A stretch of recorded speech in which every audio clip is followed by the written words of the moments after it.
ونشهد أن لا إله إلا الله وحده لا شريك له، ونشهد أن سيدنا ونبينا وشفيعنا وحبيبنا ومولانا محمدا عبده ورسوله. أما بعد، فأعوذ بالله من الشيطان الرجيم. بسم الله الرحمن الرحيم. لن ينال الله لحومها ولا دماؤها ولكن يناله التقوى منكم. كذلك سخرها لكم لتكبروا الله على ما هداكم وبشر المحسنين. وعن أصحاب رسول الله صلى الله عليه وسلم قالوا: ما هذه الأضاحي يا رسول الله؟ قال: سنة أبيكم إبراهيم. قالوا: فما لنا فيها يا رسول الله؟ قال: بكل شعرة حسنة. قالوا: فالصوف يا رسول الله؟ قال: بكل شعرة من الصوف حسنة، أو كما قال النبي صلى الله عليه وسلم. اللهم صل على محمد وعلى آل محمد كما صليت على إبراهيم وعلى آل إبراهيم إنك حميد مجيد. اللهم بارك على محمد وعلى آل محمد كما باركت على إبراهيم وعلى آل إبراهيم إنك حميد مجيد. بلغ العلا بكماله حسنت جميع خصاله صلوا عليه وآله. اللهم صل وسلم وبارك عليه. الحمد لله. মহিয়ান গরিয়ার সর্বশক্তিমান আল্লাহ রাব্বুল আলামিনের দরবারে অসংখ্য গণিত শুকরিয়া আদায় করছি, যিনি আমাদেরকে দয়া করে মায়া করে ভালোবেসে পবিত্র জুমার দিনে আল্লাহর ঘর মসজিদে জুমার নামাজ আদায় করার লক্ষ্যে আগে আগে আসার বসার তৌফিক দান করলেন। শুকরিয়া আদায় করি আলহামদুলিল্লাহ। সামনে যেহেতু কোরবানি, এই জন্য কোরবানিকে সামনে রেখে পবিত্র কোরআনের একখানা আয়াত, বিশ্বনবীর অসংখ্য হাদিস থেকে একটি হাদিস পাঠ করেছি। আল্লাহ রাব্বুল আলামিন আমাদেরকে সঠিক কথাগুলো বুঝে আমল করার তৌফিক দান করেন, বলি আমিন। সাহাবায়ে কেরাম রাসূল আকরাম সাল্লাল্লাহু আলাইহি ওয়াসাল্লাম জিজ্ঞাসা করলেন, ইয়া রাসূলুল্লাহ, মা হাযিহিল আদাহি? আমরা যে প্রতি বছর পশু জবাই করি, প্রতি বছর কেউ গরু, কেউ খাসি, কেউ দুম্বা, কেউ উট, এই যে পশু জবাই করি, এই পশু জবাই মানে কুরবানি, এটা আসলে কি? নবীজিকে সাহাবায়ে কেরাম প্রশ্ন করেছেন কে? কার কাছে? নবীজির কাছে। আমাদের কারো কাছে যদি কেউ প্রশ্ন করে, বিশেষ করে কোনো অমুসলিম যদি আমাদেরকে কেউ প্রশ্ন করে যে তোমরা যে প্রতি বছর পশু জবাই করো, এটা আসলে কি? আমরা কি উত্তর দিব? আমরা সাধারণত উত্তর এটাই দিব, এটা আল্লাহর হুকুম, আল্লাহ আমাদেরকে কুরবানি করার জন্য বলছেন, ইত্যাদি ইত্যাদি। এটা হচ্ছে সাধারণ উত্তর। সাহাবায়ে কেরাম নবীকে প্রশ্ন করলে, ও আমার কোরবানি বিষয়টা আসলে কি? নবীজি কিন্তু এই জাতীয় কোনো উত্তর দেন নাই যে কোরবানি হচ্ছে পশু জবাই করা, আল্লাহ সন্তুষ্টির লক্ষ্যে পশু জবাই করা, এই উত্তর দেন। নবীজি বললেন কোরবানি হচ্ছে তোমাদের বাবা ইব্রাহিম আলাইহিস সালাতু ওয়াস সালামের আদর্শ। প্রশ্ন কি, উত্তর কি? অর্থাৎ নবীজি যেন বুঝাইতে চান পশু জবাই করা এটা আসলে প্রকৃত কোরবানি নয়। প্রকৃত কোরবানি হচ্ছে যদি কেউ ইব্রাহিম আলাইহিস সালাতু ওয়াস সালাম অর্থাৎ আমাদের পিতা, মুসলিম জাতির পিতা ইব্রাহিম আলাইহিস সালাতু ওয়াস সালামের আদর্শ নিজের জীবনে বাস্তবায়ন করতে পারলো। অর্থ না থাকার কারণে, সাধ্য না থাকার কারণে পশুর গলায় চুরি চালাইতে পারেনি, কিন্তু তার প্রকৃত কোরবানি হয়ে গেছে। যদিও পশুর কোরবানি নামক যে কোরবানি এটা তার অর্জন হবে। পক্ষান্তরে কেউ লক্ষ লক্ষ টাকা খরচ করে উট কোরবানি করলো, গরু কোরবানি করলো, কিন্তু নিজের জিন্দেগিতে হযরত ইব্রাহিম আলাইহিস সালাতু ওয়াস সালামের আদর্শ ফিট করতে পারলো না, তাহলে পশু জবাই দিল, প্রকৃত কোরবানি তার জীবনে অর্জন হয়ে গেল। এ কারণে রাসূল আকরাম সাল্লাল্লাহু আলাইহি ওয়াসাল্লাম প্রশ্নের উত্তরটা ঘুরিয়ে দিয়ে বললেন কোরবানি হচ্ছে তোমাদের বাবা ইব্রাহিম আলাইহিস সালাতু ওয়াস সালামের সুন্নাত আদর্শ। আমরা সকলেই জানি আমরা মুসলিম জাতি, আমাদের মুসলিম জাতি হিসাবে আমাদের পিতা হযরত ইব্রাহিম, যিনি বলেন হযরত ইব্রাহিম আলাইহিস সালাম। আল্লাহ কোরআনে বলেছেন মিল্লাতা আবিকুম ইব্রাহিম হুয়া সাম্মাকুমুল মুসলিমিন। মিল্লাতা আবিকুম ইব্রাহিম, তোমাদের পিতা ইব্রাহিমের মিল্লত, আদর্শ, চেতনা, জজবা, এটাকে তোমরা আঁকড়ে ধরো। তিনি যে তোমাদের পিতা, প্রমাণ কি? প্রমাণ হচ্ছে পিতা সন্তানের নাম রেখে থাকে, তিনি তোমাদের নাম রেখেছেন মুসলমান। তোমরা যে পরিচয় আমি মুসলিম, এই পরিচয় তুমি কোথায় পেয়েছ? তোমাদের নাম, এই নামটা দিয়ে গেছেন হযরতে ইব্রাহিম খলিলুল্লাহ আলাইহিস সালাতু ওয়াস সালাম। তাহলে আমাদের পিতা হযরত ইব্রাহিম আলাইহিস সালাতু ওয়াস সালাম, এটা আল্লাহ ঘোষণা দিয়েছেন। আর সন্তান যদি সুসন্তান হয় তাহলে বাবার আদর্শ তার জিন্দেগিতে বাস্তবায়ন করার চেষ্টা করে। সন্তান যদি কোন সন্তান হয়, বাবার আদর্শের কোনো খোঁজ খবর তার কাছে থাকে না।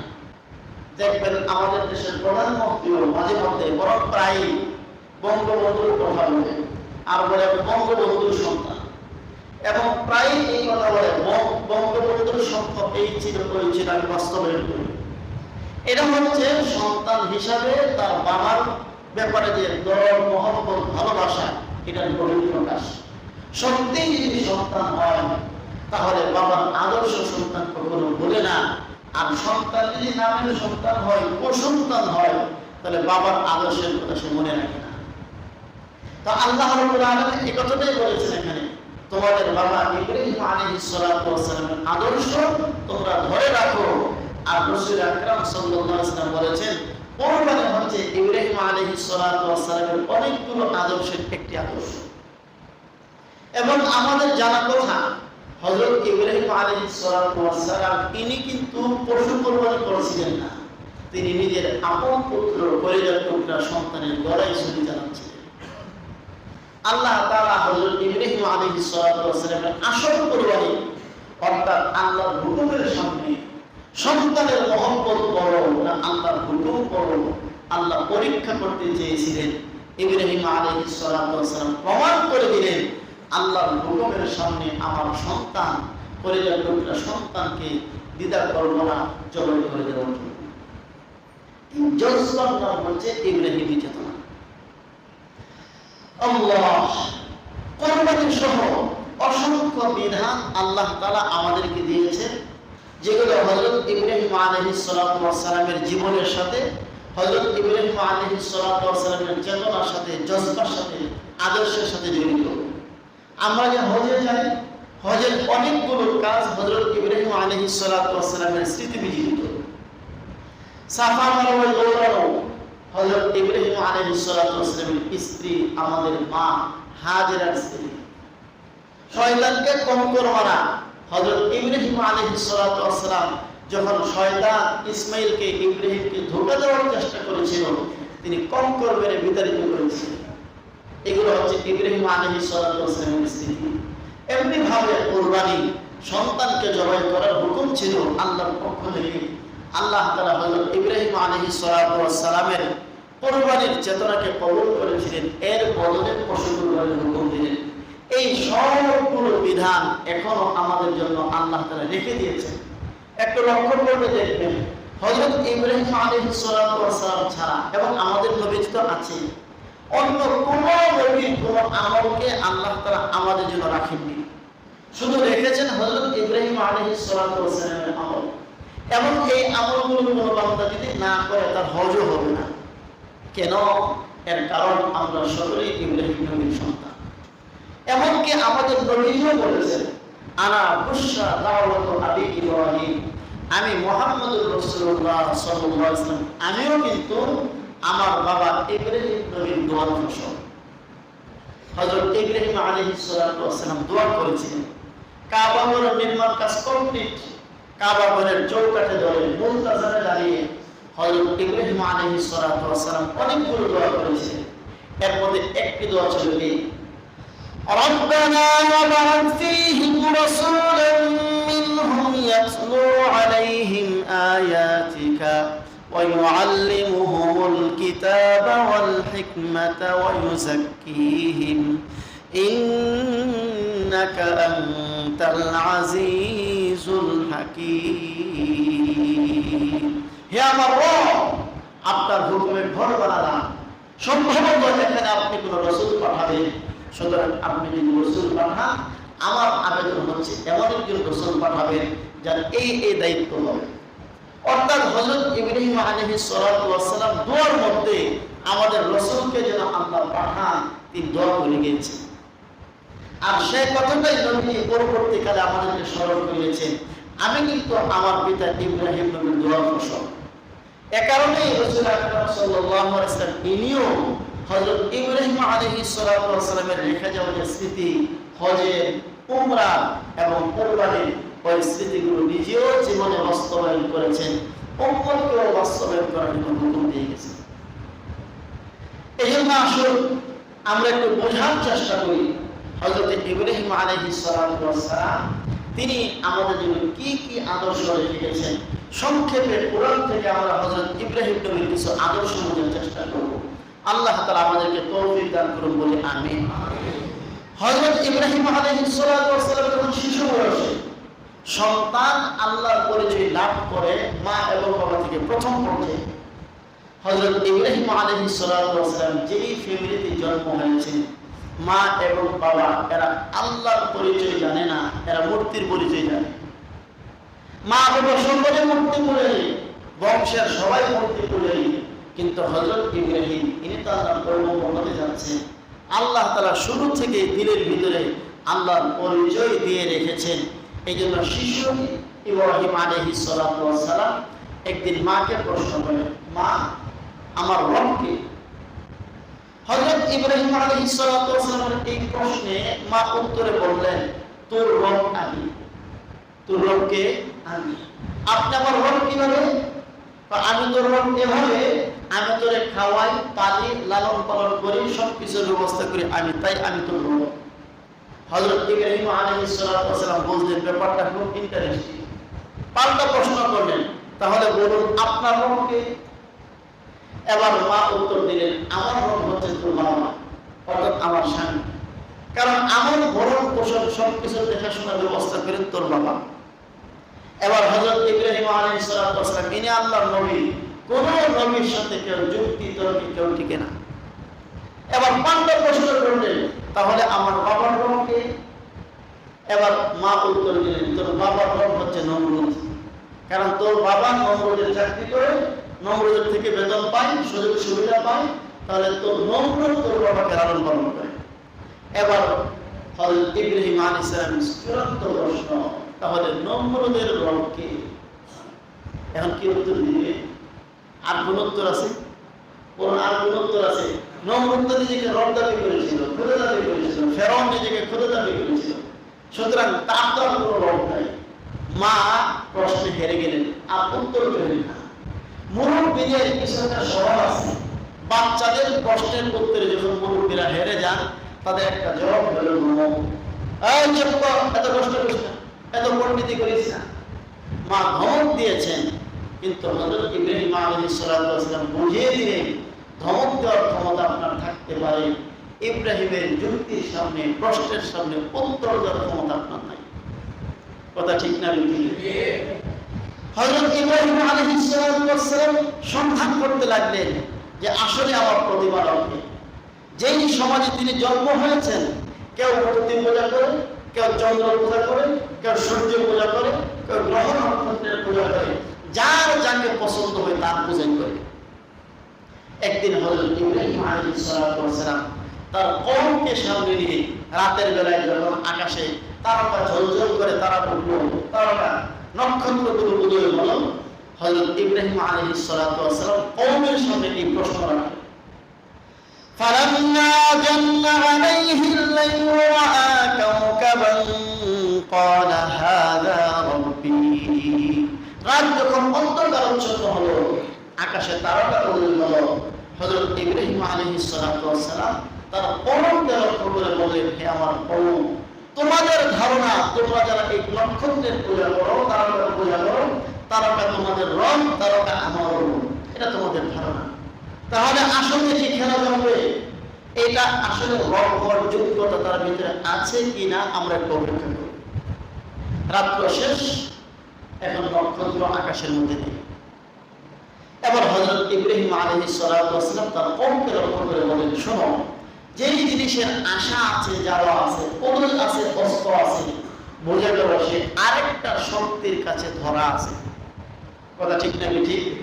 যেই জিনিস আসে যায়, ওদের অস্ত্র আছে, বোঝা গেল এখানে তার নিজস্ব ক্ষমতা না, এখানে অন্য কোনো শক্তি তাকে নিয়ন্ত্রণ করছে। এই জন্যই তো সে মনে চাইলে দিনে আসতে পারে না, রাতে আসতে হয়। এই যে রাত চলে গেল, এখন থাকতে পারলো না, চলেই যেতে হলো। সুতরাং বোঝা গেল তার পেছনে মহাশক্তি, মহা কারিগর একজন আছে। সুতরাং উদয় হওয়া, অস্ত হওয়া, আশা করা যাওয়া, আসা যাওয়া করা, এটা কোনো রবের বৈশিষ্ট্য নয়। আমি বিশ্বাস করি না এই তারকা কেন রব হতে পারে। فَلَمَّا أَفَلَ قَالَ لَا أُحِبُّ الْآفِلِينَ। হযরত ইব্রাহিম ঘোষণা করলেন, যখন তারকা অস্ত গেল, হযরত ইব্রাহিম বলে দিলেন, যে অস্ত যায় সে কখনো রব নয়, আমি রব হিসাবে এই তারকাকে পছন্দ করতে পারি না। এরপরে একদিন পূর্ণিমার রাত, তারকার চেয়েও আরো উজ্জ্বল হয়ে চাঁদ উদয় হলো। হযরত ইব্রাহিম আলাইহিস সালাম তার কওম, একদল যারা চাঁদের পূজা করে, তাদেরকে ডেকে বলল, তোমাদের ধারণা এই চাঁদ হচ্ছে আমার রব। কারণ ওরা মনে করে এই চাঁদ তাদের রব, তাই চাঁদের পূজা তারা করে। সুতরাং আসলে দেখি এই চাঁদের মধ্যে রব হওয়ার যোগ্যতা আছে না। فَلَمَّا رَأَى الْقَمَرَ بَازِغًا قَالَ هَذَا رَبِّي। হযরত ইব্রাহিম বললেন, শোনো শোনো, যখন আকাশে পূর্ণিমার চাঁদ উদয় হলো, তোমাদের বিশ্বাস এই চাঁদ তোমাদের রব, এই চাঁদ আমার রব। সুতরাং দেখো এই চাঁদের মধ্যে রব হওয়ার যোগ্যতা আছে কিনা।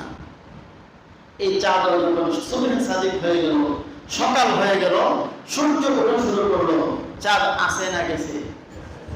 সুতরাং সূর্য আসলে যে চাঁদ চলে যেতে হয়, চাঁদের থাকার ক্ষমতা নাই। বোঝা গেল এই চাঁদের নিজস্ব পাওয়ার নাই, তার পেছনে মহাপুর শক্তি কাজ করতেছে। কথা বলুন ঠিক না? ঠিক।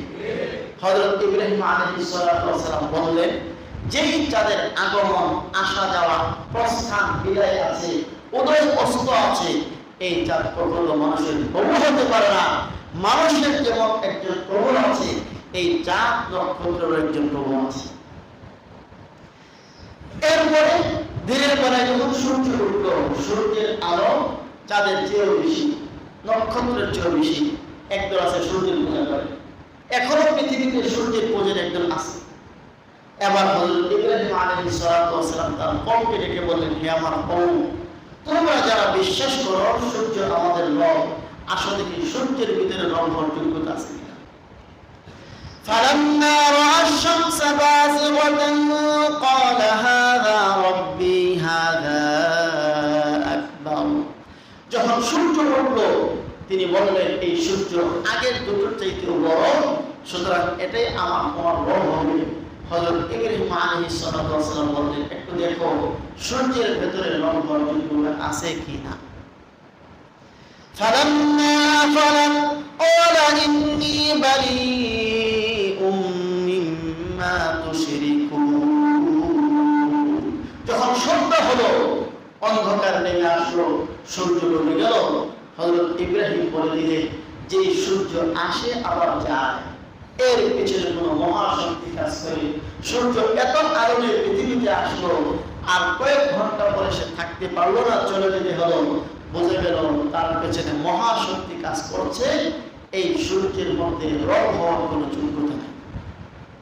এখন প্রশ্ন হলো ইব্রাহিমের কাছে, তাহলে তুমি কেউ তোমার রবকে প্রশ্ন হতে পারে কিনা? এবার হযরত ইব্রাহিম আলাইহিস সালাম তার কওমকে শুনিয়ে বললেন যা আমাদের সকলেরই মুখস্থ আছে, ইন্নী ওয়াজ্জাহতু ওয়াজহিয়া লিল্লাযী ফাতারাস সামাওয়াতি ওয়াল আরদা হানিফা ওয়া মা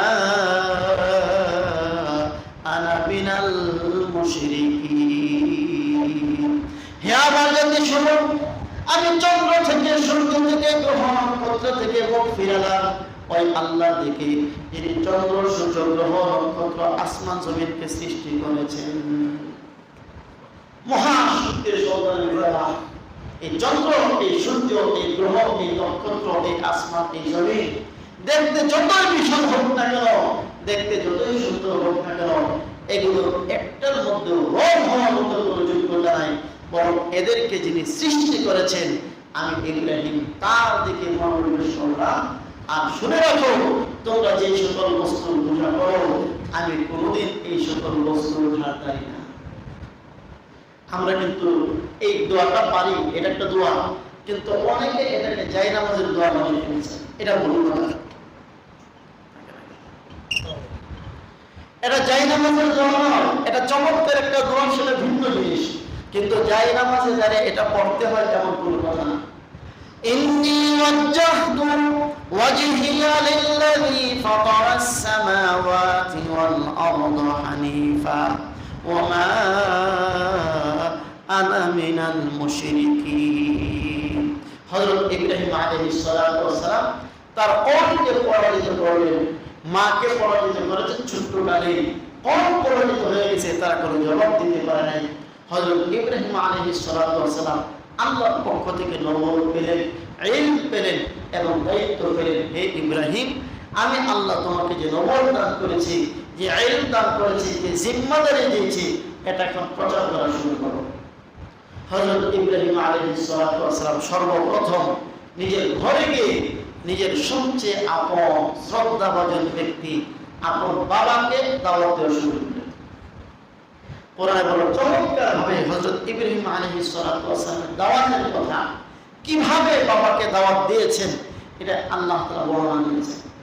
হযরত ইব্রাহিম আলাইহিস সালামের এক নম্বর আদর্শ হচ্ছে কোন মাখলুক কখনো রব হতে পারে না, সমস্ত মাখলুক থেকে নিজেকে ফিরিয়ে যিনি প্রকৃত খালেক তার দিকে ধাবিত হওয়া, এটা হচ্ছে ইব্রাহিম আলাইহিস সালামের প্রথম আদর্শ। এখন যখন সত্যের পরিচয় তিনি পেলেন, রবের পরিচয় তিনি পেলেন, এই রবের পরিচয় দূরে ধরতে হবে, তিনি সর্বপ্রথম তার বাবার কাছে এই রবের পরিচয় দেওয়া শুরু করলেন। ওয়াযকুর ফিল কিতাবি ইব্রাহিম ইন্নাহু কানা সিদ্দীকান নাবিয়্যা। আল্লাহ রাব্বুল আলামিন বলছেন, হে নবী, আপনি এই কোরআনের মধ্যে আপনার উম্মতের কাছে ইব্রাহিম আলাইহিস সালামের ঘটনার বিবরণ দিন। তিনি ছিলেন একজন সত্যবাদী নবী। এবার বিবরণ শুরু হচ্ছে। إذ قال إبراهيم لأبيه يا أبت لم تعبد ما لا يسمع ولا يبصر ولا يغني عنك شيئا। হযরত ইব্রাহিম বললেন, ইয়া আবাতি, হে আমার কলিজার টুকরা আব্বাজান, হে আমার শ্রদ্ধার পাত্র আব্বাজান, শুধু ইয়া আবি বলেন নাই, ইয়া আযর বলেন নাই, হে কাফের, হে মুশরিক, হে আল্লাহ বিশ্বাসী, এই জাতীয় কোনো শব্দ বলেন নাই।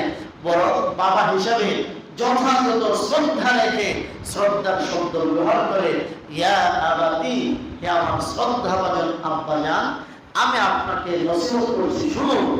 লিমা তা'বুদু মা লা ইয়াসমাউ ওয়া লা ইউবসিরু ওয়া লা ইউগনি আনকা শাইআ। কেন আপনি এমন মূর্তির পূজা করেন যে মূর্তি কিছু দেখে না, কিছু শুনে না, আপনার কোনো উপকার করতে পারে না? এই প্রশ্ন যখন হযরত ইব্রাহিমের আব্বাকে তিনি করলেন, বলুন তো এর কোনো উত্তর আছে? কোন উত্তর আছে? কারণ হযরত ইব্রাহিম আলাইহিস সালাতু ওয়াস সালাম আব্বাও জানেন আমি যে মূর্তির পূজা করি, আযর নামক মূর্তি, এই মূর্তি চোখেও দেখে না, কানেও শুনে না, আমার ভালো মন্দ কোনো কিছু জানে না। বরং এই মূর্তিকে কেউ যদি ভাঙ্গে, মারে, পিটায়, লাইতায়, উস্কায়, এই মূর্তিগুলো প্রতিবন্ধ করতে পারে না। কথা ঠিক না বেঠি? হযরত ইব্রাহিম আলাইহিস সালাতু ওয়াস সালাম যখন এই কথা বললেন, বাবার কোনো জবাব নেই, কিন্তু ভিতরে ভিতরে ফুলতেছে খালি।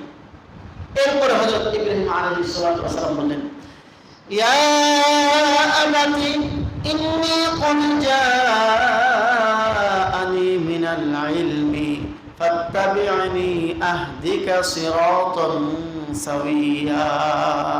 হে আমার কলিজার টুকরা আব্বাজান, রবের পক্ষ থেকে আমাকে ইলম দান করা হয়েছে, নবুয়তের ইলম, আমি নবী হয়েছি, সুতরাং আপনি আমার কথাগুলো মেনে নিন, আমি আপনাকে সঠিক পথ দেখাবো। ইয়া আবাতি লা তা'বুদিশ শাইতান ইন্নাশ শাইতানা কানা লির-রাহমানি আসিয়া। হে আমার আব্বা, মূর্তির পূজার মাধ্যমে, মাখলুককে আপনি ইবাদত করার মাধ্যমে, চন্দ্র, সূর্য, গ্রহ, নক্ষত্রকে পূজা করার মাধ্যমে সাবধান, আপনি প্রকৃত অর্থে শয়তানের গোলামি করিয়েন না। যারা আল্লাহ ছাড়া অন্যের গোলামি করে, এরা আসলে অন্যের গোলামি করে না, এরা মূলত শয়তানের গোলামি করে। কারণ অন্য কোন মাখলুক তার এই ইবাদত পাওয়ার পক্ষে না, এই ইবাদত তারও চায় না। চন্দ্রকে সেজদা করলে চন্দ্র চায় না আমাকে সেজদা করুন, গ্রহ নক্ষত্রকে সেজদা করা হলে তারা চায় না আমাকে সেজদা করুন, কারণ এরাও কার সেজদা করে? শুধুমাত্র এদের সেজদায় খুশি কে? শয়তান। এই জন্য হযরত ইব্রাহিম আলাইহিস সালাম বলছেন, আপনি মূর্তি পূজার মাধ্যমে, মাখলুকের পূজার মাধ্যমে আপনি কখনো শয়তানের ইবাদত করবেন না, শয়তানের গোলাম হবেন না। কারণ শয়তান দয়াময় আল্লাহর অবাধ্য ছিল, এই শয়তান আপনাকেও রহমানের অবাধ্য বানিয়ে ছাড়বে। এখন যে পূজার দিয়েছে, অর্থাৎ মূর্তির পূজার পর হযরত ইব্রাহিম আলাইহিস সালাতু ওয়াস সালাম শেষ নসিহত করছেন, আপনি যদি এর উপর অবিচল থাকেন, মূর্তি পূজায় লিপ্ত থাকেন, দুনিয়াতে হোক বা হোক, পরকালে রহমানের পক্ষ থেকে কঠিন শাস্তির সম্মুখীন আপনাকে হতে হবে। ইয়া আবাতি ইন্নী আখাফু আন ইয়ামাসসাকা আযাবুম মিনার রাহমান ফাতাকুনা লিশ-শাইতানি ওয়ালিয়্যা। হে আমার আব্বাজান, এই মূর্তির পূজা অব্যাহত রাখলে অচিরেই রহমানের পক্ষ থেকে শাস্তির সম্মুখীন হবেন, তখন আপনি শয়তানের বন্ধু হতে হবে, রহমানের বন্ধু থাকতে পারবেন না। এই যে নসিহত দূর করলেন হযরত ইব্রাহিম আলাইহিস সালামকে, এবার আব্বার জবাব শুরু হচ্ছে। হযরত ইব্রাহিম আলাইহিস সালাম নসিহত করেন 4 বার, একটা শব্দ রিপিট করেছে, ইয়া আবাতি, ইয়া আবাতি, ইয়া আবাতি, ইয়া আবাতি। এর অর্থ হচ্ছে, হে আমার শ্রদ্ধাভাজন আব্বাজান, হে আমার শ্রদ্ধাভাজন আব্বা, শ্রদ্ধাভাজন আব্বা, শ্রদ্ধাভাজন আব্বা। 4 বার হযরত ইব্রাহিম আলাইহিস সালাম কি কথা বলেছেন। ইচ্ছা করলে হযরত ইব্রাহিম আলাইহিস সালাম আব্বাও কিন্তু পাল্টা জবাব বলতে পারতেন, হে আমার কলিজার টুকরা সন্তান। না, ইব্রাহিম আলাইহিস সালাম এইভাবে জবাব দেন, বরং তিনি রাগান্বিত হলেন, ক্ষিপ্ত হলেন, কঠিন ভাষায় তার প্রতিবাদ করে বললেন, ইয়া ইব্রাহিম, হে ইব্রাহিম, লা ইল্লাম তানতাহি লা আরজুমান্নাকা ওয়াহজুরনি মালিকা। সাবধান, আর একটা কথা বলবো না, যদি কোনো কথা বলো আমি পাথর দিয়ে তোমাকে মেরে ফেলবো। অথবা আমার বাড়ি থেকে চিরদিনের জন্য বের হয়ে যাও। দেখছেন কি অবস্থা? হযরত ইব্রাহিম আলাইহিস সালাম দাওয়াত দিয়েছেন বড় নরম ভাষায়, বাবার শ্রদ্ধা, মহব্বত, ভালোবাসা ঠিক রেখে দলিল প্রমাণের আলোকে হযরত ইব্রাহিম নবী দাওয়াত দেন। আর এর প্রতিউত্তরে বাবা গায়ের জোর ব্যবহার করে, সেটা হচ্ছে ও মুখ বন্ধ করো, নতুবা পাথর দিয়ে মেরে ফেলবো আর বাড়ি থেকে বের করে দেবো। হযরত ইব্রাহিম আলাইহিস সালাম বুঝতে পারলেন এই বাড়িতে আমার আর ঠাঁই হবে না। হযরত ইব্রাহিম আলাইহিস সালামের জন্ম হচ্ছে ইরাকে। ইরাকে বেবিলন, কোরআনের ভাষা যাকে বলা হয়েছে বাবেল। বাবেল শহরে, বেবিলন শহরে হযরত ইব্রাহিম আলাইহিস সালামের জন্ম। এবার যখন বাবা বললেন তোমাকে পাথর দিয়ে মেরে ফেলবো অথবা আমার বাড়ি থেকে চিরদিনের জন্য বের করে দেব, এর অর্থ হচ্ছে আমার বাড়িতে থাকার কোনো জায়গা নাই, সুতরাং এখানে আর থাকতে পারবো না। হযরত ইব্রাহিম আলাইহিস সালাম এখনো ইচ্ছা করলে দু একটা কড়া শব্দ ব্যবহার করতে পারতেন, এভাবে বলতে পারতেন ঠিক আছে থাকবো আপনার বাড়িতে, থাকেন আপনার বাড়িতে, এভাবে বলতে পারতেন না। না, তিনি এরকম কোনো উত্তর দেননি। কোরআনে কত চমৎকার ভাবে ইব্রাহিম আলাইহিস সালাম আদর্শগুলো আল্লাহ আমাদের শিখিয়ে দিয়েছেন। قال سلام عليك سأستغفر لك ربي إنه كان بي حفيا। হযরত ইব্রাহিম আলাইহিস সালাম এই ধমক, রাগ, গুসা, বাবার পক্ষ থেকে হুমকি ধমকি এর বিপরীতে তিনটা কথা বললেন। হে আমার আব্বাজান, আপনি আমাকে যতই ধমক দেন, বাড়ি থেকে বের করে দেন, পাথর নিক্ষেপ করে মেরে ফেলবেন বলে হুমকি দেন, আমি কিন্তু সবসময় বলি যে আমার পক্ষ থেকে আপনার উপরে যেন রহমত আর শান্তি বর্ষণ হয়। দুই নম্বর, আপনার এই সব অপরাধ আল্লাহ যেন ক্ষমা করেন, আমি আমার রবের কাছে দোয়া করতে থাকি। আর আমি বিশ্বাস করি আমার রব আমার প্রতি বড় দয়ালু, তিনি আমাকে নবী বানিয়েছেন, রাসূল বানিয়েছেন, আমার দোয়া তিনি কবুল করবেন। দেখছেন ইব্রাহিম আলাইহিস সালাম আদর্শ। এখান থেকে শিক্ষা, কেউ আমার সাথে কঠোর ব্যবহার করলো, আমি ইব্রাহিম আলাইহিস সালামের জজবা, চেতনা, আদর্শ মনের মধ্যে ধারণ করে তার কঠোর আচরণের জবাব কঠোরভাবে দেব না, তার কঠোর আচরণের জবাব দেব আমি নরম। হযরত ইব্রাহিম আলাইহিস সালাম যখন এই কথা বললেন, আস্তাগফিরু লিকা রাব্বি, আমি আমার রবের কাছে আপনার গুনাহের জন্য মাফ চাইতে। এখানে একটা মাসআলা, কোন কাফেরের কুফরি মাফ চাওয়ার অধিকার কারো নাই। যিনি কাফের তিনি ঈমান গ্রহণ করতে হবে, এরপর তার জন্য দোয়া হবে। কোন কেউ যদি কাফের অবস্থায় মারা যায়, চিরস্থায়ী জাহান্নাম, তার জন্য জীবিত মানুষের দোয়া করার অধিকার নেই। তবে হ্যাঁ, কোন মুমিন যদি মারা যায়, যতই গুনাহগার হোক না কেন, জীবিতরা তার জন্য দোয়া করতে পারে। কাফের দুনিয়াতে থাকাকালীন সময়ে তার জন্য হেদায়েতের দোয়া করা যায়, তাকে মাফ করে দেওয়ার দোয়া করা যায় না। আর দুনিয়া থেকে চলে যাওয়ার পরে তার পক্ষে আর কোনো দোয়া করে চলে। মাসআলা বুঝতে পেরেছেন? কাফের যদি দুনিয়াতে বেঁচে আছে, তার জন্য কি দোয়া করা যাবে? আল্লাহ আপনি তাকে হেদায়েত করেন, আল্লাহ তার কুফরির গুনাহ মাফ করে দেন, সে মূর্তি পূজা করে মূর্তি পূজার গুনাহ মাফ করেন, এই কথা বলা মুসলমানের জন্য অধিকার জায়েজ। আল্লাহ কোরআনের আরেকটা আয়াতে বলেছেন, মা কানা লিন-নাবিয়্যি ওয়াল-লাযীনা আমানু আন ইস্তাগফিরু লিল-মুশরিকিন ওয়ালাউ কানু উলি কুরবা মিন বা'দি মা তাবায়্যানা লাহুম আন্নাহুম আসহাবুল জাহিম। আল্লাহ বলেন, কোন নবীর জন্য, কোন মুমিনের জন্য এটা শোভনীয় নয় তারা কোন কাফের মুশরিকের জন্য আল্লাহর কাছে গুনাহ মাফের জন্য দরখাস্ত করবে, যদি তারা জানে যে আমাদের আত্মীয় স্বজন, এরপরেও এই দরখাস্ত করার কোনো অধিকার নাই, এটা আল্লাহ তাআলা নিষেধ করে দিয়েছে। এবার হযরত ইব্রাহিম আলাইহিস সালাম বেকায়দা মধ্যে পড়লেন। হযরত ইব্রাহিম আলাইহিস সালাম বললেন, আয় আল্লাহ, আমার বাবাকে আপনি ক্ষমা করবেন না, কারণ তিনি কাফের। তবে একটা প্রশ্ন আপনার কাছে, আপনি কোরআনে ওয়াদা করেছেন কোন নবীকে কিয়ামতের মাঠে আপনি বেইজ্জত করবেন না। এখন আমার বাবাকে যদি আপনি ক্ষমা না করেন, আমার বাবা যদি জাহান্নামের আগুনে জ্বলে, তাহলে এটাও তো আমার বেইজ্জত হবে। বাবা যদি জেলখানায় থাকে, রিমান্ডের শিকার হন, মানুষের হাতে জুতার বাড়িয়ে খায়, আর ছেলে যদি চেয়ারম্যান এমপি মন্ত্রী হয় এতে কি তার ইজ্জত থাকে না বেইজ্জত হয়? কেন? বাবার ইজ্জত নষ্ট হওয়া এটা ছেলেরই ইজ্জত নষ্ট হওয়া। হযরত ইব্রাহিম আলাইহিস সালাতু ওয়াস সালাম বললেন, আপনি তো ওয়াদা করেছেন কোন নবীকে আপনি কিয়ামতের দিন বেইজ্জত করবেন না। আমার বাবা যদি জাহান্নামের আগুনে জ্বলে, মানুষ বলবে দেখো এই যে ইব্রাহিমের আব্বা জাহান্নামে জ্বলতেছে, ইব্রাহিমের আব্বা জাহান্নামের আগুনে দাও দাও করে জ্বলতেছে। এই কথা যখন মানুষ বলবে, আমি ইব্রাহিমের তো কোনো লজ্জা হবে। আর আপনি তো বলেছেন কোন নবীকে আপনি লজ্জা দিবেন না, তাহলে আমার আব্বাকে মাফ করে দিলে অসুবিধা হবে। দেখছেন কি যুক্তি দিয়েছেন হযরত ইব্রাহিম আলাইহিস সালাম।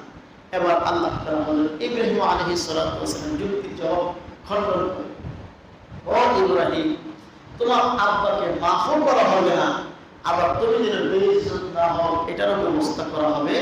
এই জন্য ওয়ালা তুখজিনি ইয়াওমা ইউবআসুন, এই আয়াতের ব্যাখ্যায় বলা হয়েছে হযরত ইব্রাহিম আলাইহিস সালাতু ওয়াস সালামের আব্বাকে জাহান্নামে যখন দেওয়া হবে তখন মানুষের আকৃতি দেওয়া হবে না, ভিন্ন একটা প্রাণীর আকৃতি দিয়ে জাহান্নামে জ্বালানো হবে। মানুষ দেখবে একটা প্রাণী জ্বলতেছে, মানুষ বুঝতে পারবে না এই প্রাণীটাই যে ইব্রাহিম আলাইহিস সালাতু ওয়াস সালামের আব্বা, যেন নবীর বেইজ্জত না হয় আর কাফেরদের পরকালে নাজাতের কোনো সম্ভাবনা না থাকে। আল্লাহ আমাদের সকলকে মাফ করেন, জান্নাত নসিব করেন। আমিন। হযরত ইব্রাহিম আলাইহিস সালাতু ওয়াস সালাম ইনি বাবার সাথে তর্ক বিতর্ক করলেন, বাড়ি থেকে বের করে দিলেন। হযরত ইব্রাহিম আলাইহিস সালাতু ওয়াস সালাম ইরাক থেকে হিজরত করে চলে আসলেন সিরিয়াতে। এখন ওনার সাথে শুধুমাত্র ওনার দুইজন স্ত্রী, একজন হাজরা, একজন সারা। হযরত ইসমাঈল আলাইহিস সালাতু ওয়াস সালাম জন্ম হয়ে গেছে আগে, আর সিরিয়াতে আসার পরে হযরত ইব্রাহিম আলাইহিস সালাতু ওয়াস সালামের আরেক ছেলে জন্ম হলো, নাম হচ্ছে ইসহাক। আল্লাহ তাআলা বলেছেন, ওয়া ওয়াহাবনা লাহু ইসহাক ওয়া ইয়াকুব ওয়া কুল্লান জাআলনা নাবিয়্যা।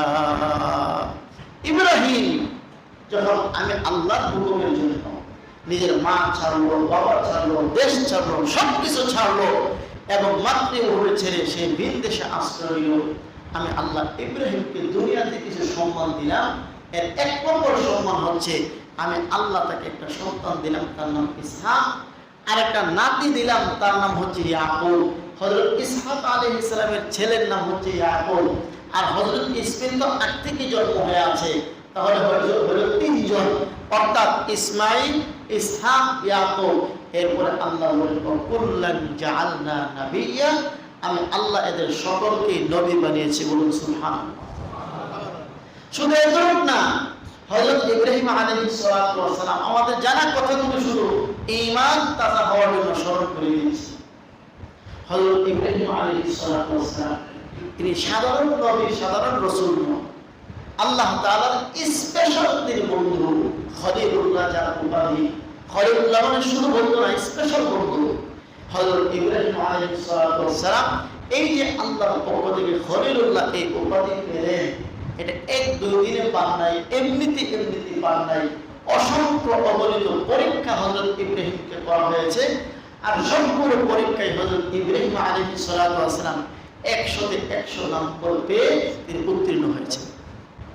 আল্লাহ বলেন, وَإِذِ ابْتَلَىٰ إِبْرَاهِيمَ رَبُّهُ بِكَلِمَاتٍ فَأَتَمَّهُنَّ। স্মরণ করো যখন ইব্রাহিমের রব ইব্রাহিমকে পরীক্ষা করেছিল কতগুলো আদেশের মাধ্যমে, কতগুলো নিষেধের মাধ্যমে। কিছু আদেশ, কিছু নিষেধ, এগুলো করতে হবে, এগুলো করা যাবে না। যেমন হযরত ইব্রাহিম আলাইহিস সালাতু ওয়াস সালাম যখন সন্তান দুনিয়াতে আসলো, আল্লাহ হুকুম দিলেন এই সন্তানকে তোমার কাছে রাখতে পারবে না, এই সন্তানকে নির্বাসন দিতে হবে এমন জায়গায় যেখানে মানুষ তো বহু দূরের কথা, পশু পাখি, পোকা মাকড়, কীট পতঙ্গ কিছু নাই, ভূমি, মানুষ বসবাসের কোনো পরিবেশ নাই, সেখানে দেশান্তর করতে হবে। কেন? এর কারণ এই ইসমাঈল আলাইহিস সালাতু ওয়াস সালামকে পাওয়ার জন্য হযরত ইব্রাহিম আলাইহিস সালাতু ওয়াস সালাম দীর্ঘ 98 বছর আল্লাহর কাছে দোয়া করেছেন। দোয়ার পরে আল্লাহ সন্তান দিলেন। এবার দেখুন, এত বৃদ্ধ বয়সের সন্তান, এত দীর্ঘ দোয়ার পরে সন্তান, এই সন্তানের প্রতি মহব্বত কেমন হবে? এই সন্তানের মহব্বত বেশি না ইব্রাহিমের কলিজায় আল্লাহর মহব্বত বেশি? আল্লাহ পরীক্ষা শুরু করেছেন। দেশান্তর করো সন্তানকে, বলো দেশান্তরের বেলায় হযরত ইব্রাহিম আলাইহিস সালাম পাস না ফেল? সবাই বলুন পাস না ফেল? পাস। দেশান্তর করে দিলেন। এরপরে যখন ইসমাইলের বয়স 12-13 বছর হল, এবার সন্তান একদম ছোট কেদা বাচ্চা, বয়স যার 1 মাস 1.5 মাস 2 মাস, এই বাচ্চার তুলনায় 8-10 বছর বয়সের বাচ্চা যে দৌড়তে পারে, খেলতে পারে, হাসতে পারে, কথা বলতে পারে, মা বাবার সাথে সবকিছুর মধ্যে অংশগ্রহণ করতে পারে, এই বাচ্চার প্রতি তার আকর্ষণ মহব্বত বেশি হয়। এই জন্য হযরত ইব্রাহিম আলাইহিস সালামকে আল্লাহ পাক দ্বিতীয়বার পরীক্ষা করলেন, ইব্রাহিম দেখি তোমার এই সন্তানের মহব্বত তোমার ভিতরে বেশি নাকি আমি আল্লাহর মহব্বত তোমার ভিতরে বেশি? এবার দ্বিতীয় হুকুম দিলেন, এবার জবাই করো। সন্তান জবাই করার ব্যাপারে হযরত ইব্রাহিম আলাইহিস সালামকে আল্লাহ পরীক্ষা করলেন। এই পরীক্ষার মধ্যে হযরত ইব্রাহিম পাস না ফেল? নমরুদের সাথে মোকাবেলা হলো। প্রথমে দলিল প্রমাণ হলো, নমরুদ দাবি করে আমি রব। হযরত ইব্রাহিম আলাইহিস সালাম বললেন তুমি রব নও, রব হওয়ার কোনো যোগ্যতা তোমার ভিতরে নেই। এবং নমরুদ পাল্টা প্রশ্ন করে, তোমার রবকে? ইব্রাহিমকে প্রশ্ন করে। হযরত ইব্রাহিম আলাইহিস সালাম বললেন রব্বি আল্লাযী ইউহয়ী ওয়া ইউমীত, আমার রব হচ্ছে তিনি যিনি আমাকে জীবন দেন, যিনি আমাকে মৃত্যু দেন। জীবন মরণ কার হাতে? আল্লাহর। ওই নমরুদ বেচারা, এটা ছিল একটু গবেট টাইপের, নির্মূল। ও ভাবছে জীবন দেন আর মৃত্যু দেন, এই কাজটা আমিও করতে পারি।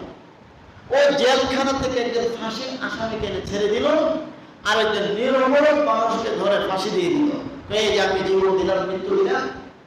হযরত ইব্রাহিম আলাইহিস সালাম বুঝলেন এই গবেট, এই নির্মূল, এই বোকা, জীবন কাকে বলে, মৃত্যু কাকে বলে এর অর্থ জানে না।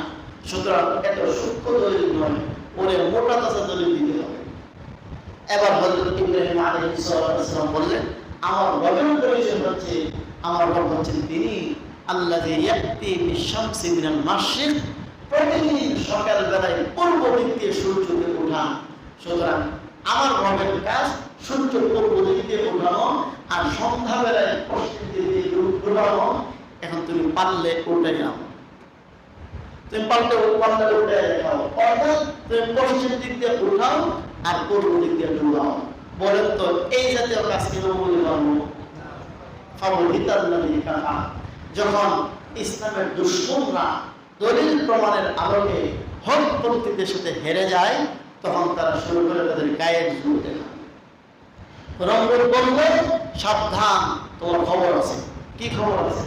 তোরা আগুন দিয়ে পুরো বিশাল অগ্নিকুণ্ড তৈরি করা হলো, আগুনে ফেলে দেওয়া হলো। আগুনে নিমজ্জিত হওয়ার পরীক্ষা আল্লাহ নিলেন। ও ইব্রাহিম, তোমার সন্তানের ব্যাপারে পরীক্ষা নিলাম, সন্তান দেশান্তরের ব্যাপারে পরীক্ষা নিলাম। এবার পরীক্ষা নিচ্ছি তোমার জীবনের চাইতে আমি আল্লাহর ভালোবাসা তোমার ভেতরে বেশি নাকি তোমার জীবনের ভালোবাসা তোমার ভিতরে বেশি? হযরত ইব্রাহিম আলাইহিস সালাম আগুনে ঝাঁপ দিলেন। একটি বারো আল্লাহর কাছেও বললেন না আল্লাহ আমার উদ্ধার করেন।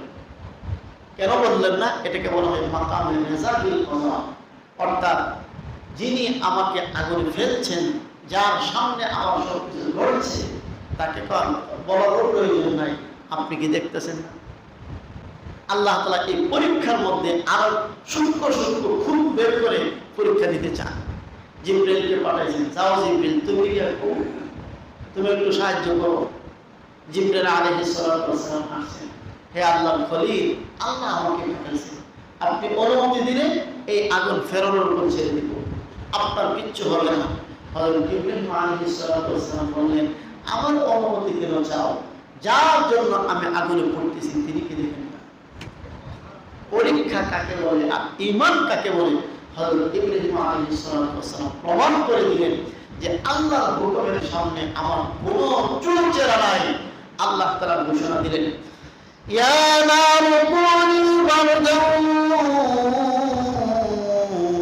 ওয়া সালামান আলা ইব্রাহিম। ইব্রাহিম পরীক্ষায় পাস। হে আগুন, ইব্রাহিমের একটা পশমও যেন না জ্বলে, তুমি চমৎকার আরামদায়ক ঠান্ডায় পরিণত হও, আবার একেবারে বরফ ঠান্ডা না, আরামদায়ক ঠান্ডায় পরিণত হও। এই আগুনের কারণে যেন আমার ইব্রাহিমের একটা পশম উঠতে না পারে, আল্লাহ আগুনের পাওয়ারকে লেস করে দিলেন। ক্ষমতা আছে না নাই?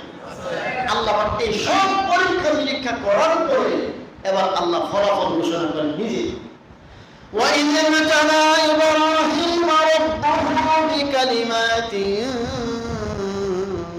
فَأَتَمَّهُنَّ। আমি ইব্রাহিমকে পরীক্ষা দিলাম, কতগুলো আদেশ দিলাম, কতগুলো নিষেধ দিলাম। فَأَتَمَّهُنَّ, ইব্রাহিম সবগুলো নির্দেশ যথাযথ পালন করে 100 নম্বর পেয়ে উত্তীর্ণ হয়েছে। ফলাফল ঘোষণা, ফলাফল ঘোষণা, পুরস্কার লাগবে না? এবার আল্লাহ পুরস্কার ঘোষণা করেন। قال إني جاعلك للناس إماما। হে ইব্রাহিম, তুমি পরীক্ষায় পাস করেছো, সব পরীক্ষায় তুমি পাস। আমি আল্লাহ পুরস্কার ঘোষণা দিলাম, কিয়ামত পর্যন্ত সকল মানুষের জন্য তোমাকে নেতা নির্বাচন করলাম। এই জন্য আমরা কিন্তু সরাসরি ইব্রাহিম নবীর উম্মত না, কিন্তু কিয়ামত পর্যন্ত যত মানুষ আসবে ইব্রাহিমের আদর্শ মেনে নেওয়া ছাড়া সে উম্মত হতে পারবে না। এর কারণ ইব্রাহিম আলাইহিস সালাতু ওয়াস সালাম আল্লাহর কাছে পরীক্ষা দিতে দিতে দিতে দিতে নিজের জীবনের সব কিছু আল্লাহকে মিলিয়ে দিয়েছেন। আল্লাহ তাআলা তার খুশি হয়ে এই মহা পুরস্কার ঘোষণা করেছেন। আর রাসূল আকরাম সাল্লাল্লাহু আলাইহি ওয়াসাল্লাম বলেছেন, ইব্রাহিমের জীবনের যে আদর্শগুলো ছিল এই আদর্শগুলো মুমিন বাস্তবায়ন করবে। এই জন্য আল্লাহ তাআলা কুরবানির হুকুম দিয়েছেন। আমরা এই যে কথাগুলো শুনলাম, কেন শুনলাম? একটা কোরবানি 1 বছর পর পর আসে, আমাদেরকে স্মরণ করিয়ে দিয়ে যায় যে আমরা ইব্রাহিমের সন্তান, আমাদের আদর্শ হবে, মডেল হবে ইব্রাহিম আলাইহিস সালাতু ওয়াস সালাম। আমরা যেন ভুলে না যাই।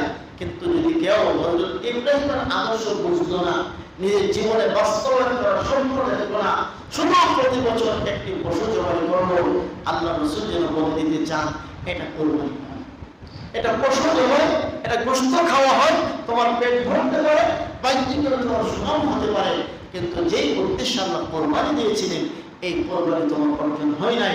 আল্লাহ রাব্বুল আলামিন আমাদের সকলকে কোরবানির হাকিকত বোঝা, হযরত ইব্রাহিম আলাইহিস সালাতু ওয়াস সালামের আদর্শ জজবা দিনের ভিতরে জাগ্রত করে বাস্তবায়ন করার তৌফিক দান করুন বলে আমিন। ওয়া আখিরু দাওয়ানা আলহামদুলিল্লাহি।